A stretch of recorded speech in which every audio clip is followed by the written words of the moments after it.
Okay, we've been learning about carboxylic acid derivatives, and we've talked about how carboxylic acids, for example, this guy here, cyclohexane carboxylic acid, um, isn't very reactive or versatile in itself, but we can make um, acid chlorides. Acid chlorides are the most reactive of the carboxylic acid functional groups. And so from the acid chloride, you can add water, you can add an alcohol, you can add an amine, you can add a carboxylate, and many other different things to create carboxylic acid derivatives. So what I wanted to do here is review with you the different ways that carboxylic acids can be prepared. Um, this is, of course, from the Klein textbook, and this is chapter 21, and section 21.4 lists the different ways that carboxylic acids can be made that we've known before, and two new ways. So there are 5 total ways by which you can make carboxylic acids. So, for example, if you have an alkyne, okay, and you do oxidative cleavage, water workup basically here, you form a carboxylic acid that looks like this, and the other carbon that you're producing is, right here, and that forms carbon dioxide gas. So we don't really show that, okay? So the name of this carboxylic acid is 2-methyl propanoic acid.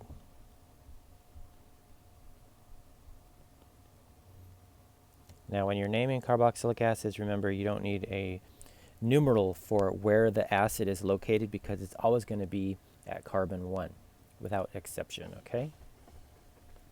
Another way that carboxylic acids can be prepared is with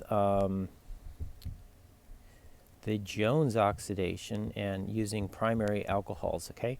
So this is a primary alcohol. We say that because this carbon here is attached to only one other carbon.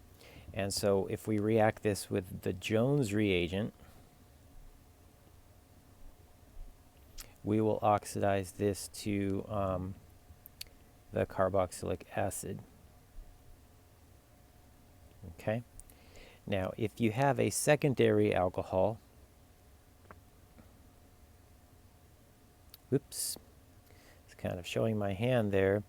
If you have a secondary alcohol, right, we call this secondary because this carbon is attached to 2 carbons, and we try to do this Jones reagent to oxidize this, you'll get a ketone, okay?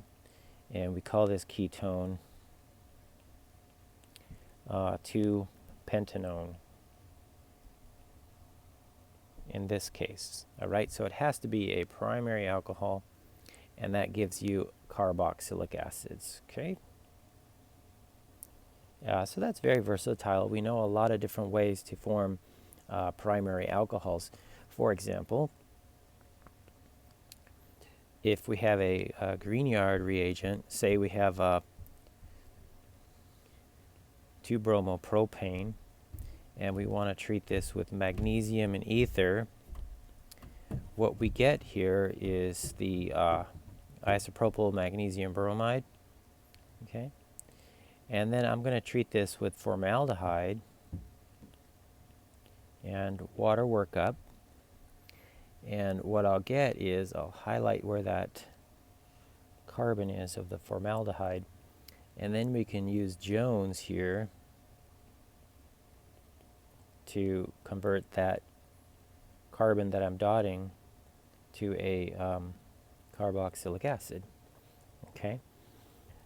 So we've talked about that carboxylic acid before. That's that's a very much more lengthy process.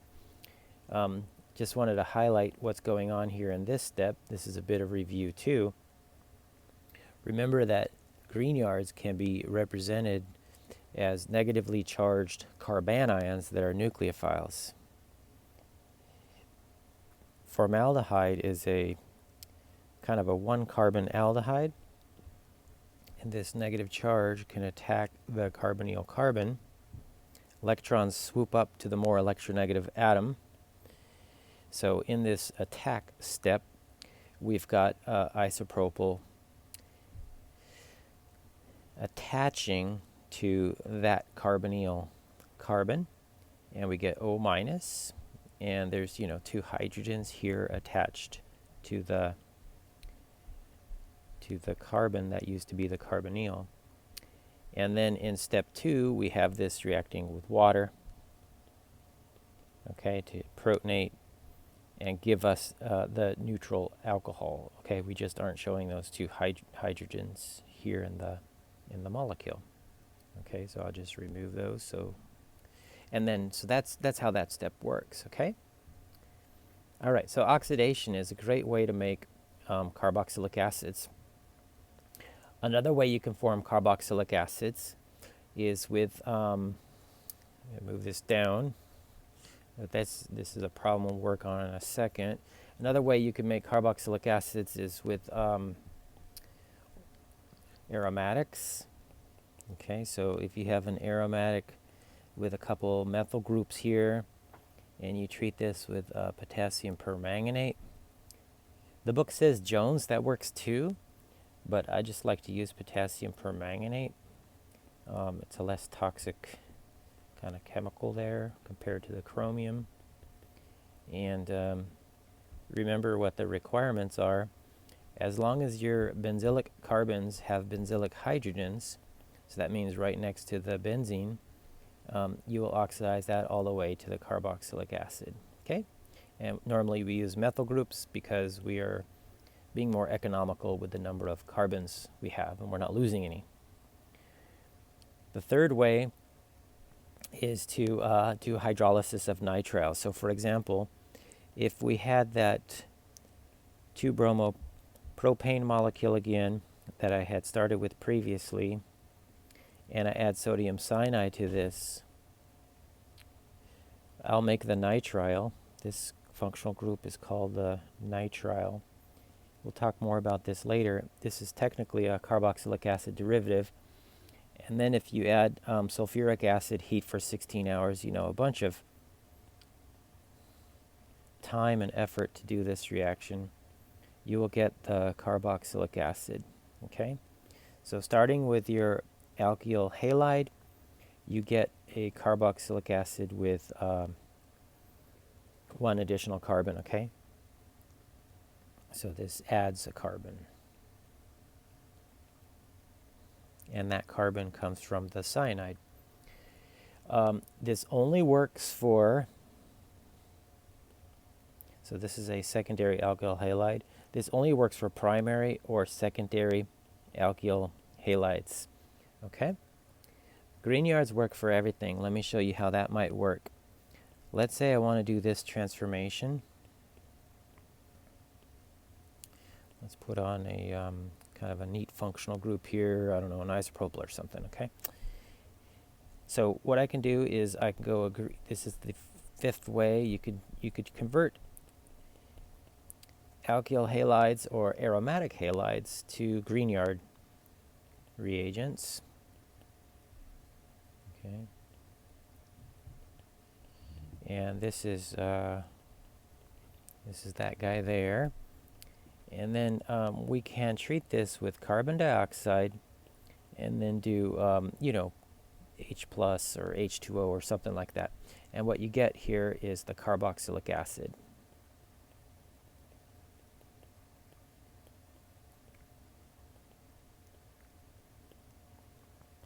Now, how does this work? Let me review how this reaction works. It's been a while since we've looked at this. What we're going to have is your Grignard, as I mentioned, is a carbanion. Okay? A carbanion is a carbon with a negative charge, and there's a lone pair on that carbon. But we're not going to draw the lone pair just to make things simple. Carbon dioxide has this Lewis structure we attack the carbonyl carbon type looking thing, and what we get is a carboxylate.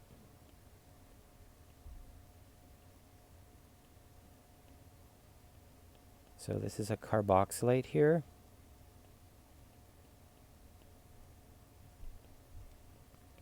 And the next step, so that's A for attack, right? You can treat this with H plus or H2O, whatever. And what we get here is in a protonation step, the final carboxylic acid. Okay? So this is question 2110. These are kind of faint here on the right, so I'll do these three, and you can do those three. Okay, I'll make a little sheet with these problems here. So let me do 2110. Sorry, I scribbled over the letter there, the assigned number, I mean. I'll do B here. So how do we go from toluene to benzoic acid?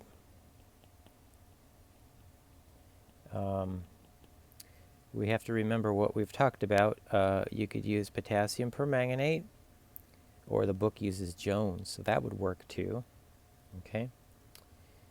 For part D, we want to go from 1-bromo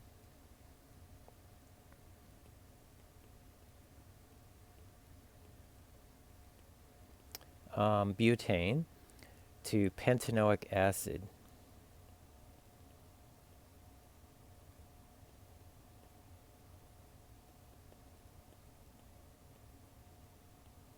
Okay, and there's an increase in carbon count there. Okay, so one way we could do this is to treat this with sodium cyanide.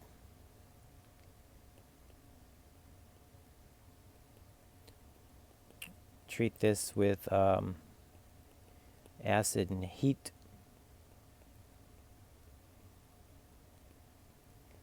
And we're adding a carbon. Okay, we have 4 carbons here in the starting material, and we have 5 carbons here in the product. So that carbon comes from cyanide. Another way we could do this is with the Grignard route. Either way would work here because this is a primary alkyl halide. So if we add magnesium and diethyl ether, we'll get the Grignard here. And then if we add carbon dioxide, usually in the form of dry ice, or it might be a tank of compressed carbon dioxide, we'll be able to convert that Grignard over into the carboxylic acid. Okay. Now, part E is bromocyclohexane to cyclohexane carboxylic acid. Okay. So what is bromocyclohexane? I think that's F, right? Is that F? F, yeah. Bromocyclohexane looks like this. Remember, cyclo means a ring, okay? So this is bromocyclohexane. And we want to convert that to cyclohexane carboxylic acid. All right, so this molecule is cyclohexane carboxylic acid. And to do that, we can do the same exact thing. We don't need to do both methods. We could treat this with sodium cyanide, right? That gets the nitrile. And then we can do H3O plus and heat, okay, to give us the carboxylic acid. This is a secondary, so, you know, it would work with sodium cyanide. We could do the Grignard route as well if we wanted, okay? So that right there summarizes in great detail, I think, the different ways that we know how to prepare carboxylic acids. So that ends video 1 here.